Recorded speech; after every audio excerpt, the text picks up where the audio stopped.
dan bersama rohmu. Inilah Injil suci menurut Lukas. Dimuliakanlah Tuhan. Pada waktu itu, sesudah mengajar para murid berdoa, Yesus bersabda kepada mereka, "Jika di antara kalian ada yang tengah malam pergi ke rumah seorang sahabat dan berkata kepadanya, 'Saudara, pinjamilah aku 3 buah roti, sebab seorang sahabatku dalam perjalanan singgah di rumah, dan aku tidak mempunyai apa-apa untuk dihidangkan kepadanya.' Masakan ia yang dalam rumah itu menjawab, 'Jangan ganggu aku, pintu sudah tutup, dan aku serta anak-anakku sudah tidur. Aku tidak dapat bangun dan memberikannya kepadamu.' Aku berkata kepadamu, sekalipun dia tidak mau bangun dan tidak mau memberi sesuatu meskipun ia itu sahabatnya, namun karena sikap sahabatnya yang tidak malu itu, pasti ia akan bangun dan memberikan apa yang dia perlukan. Oleh karena itu, aku berkata kepadamu, mintalah maka kamu akan diberi, carilah maka kamu akan mendapat, ketuklah maka pintu akan dibukakan bagimu. Karena setiap orang yang meminta akan menerima, setiap orang yang mencari akan mendapat, dan setiap orang yang mengetuk akan dibukakan pintu.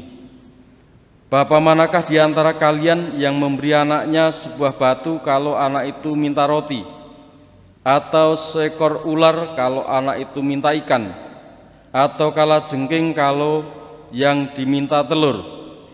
Jika kalian yang jahat tahu memberi yang baik kepada anakmu, betapa pula Bapamu yang di surga.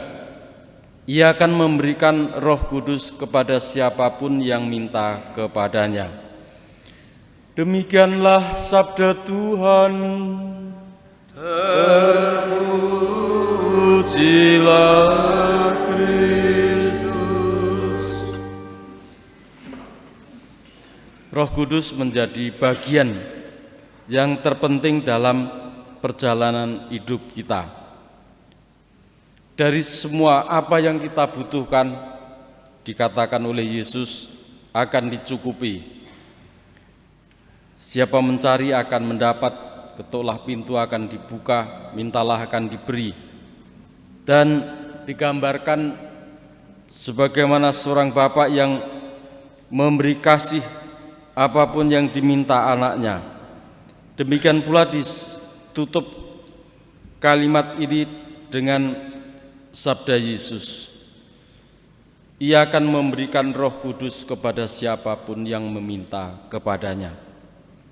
Marilah kita mohon supaya kita pun dalam semangat dan kekuatan Roh Kudus untuk hidup dan karya dan pekerjaan kita, sehingga pekerjaan-pekerjaan kita membuahkan sesuatu yang berguna bagi kehidupan ini, membawa kita pada kedamaian dalam sukacita dan menjadi sarana memuji memuliakan Tuhan.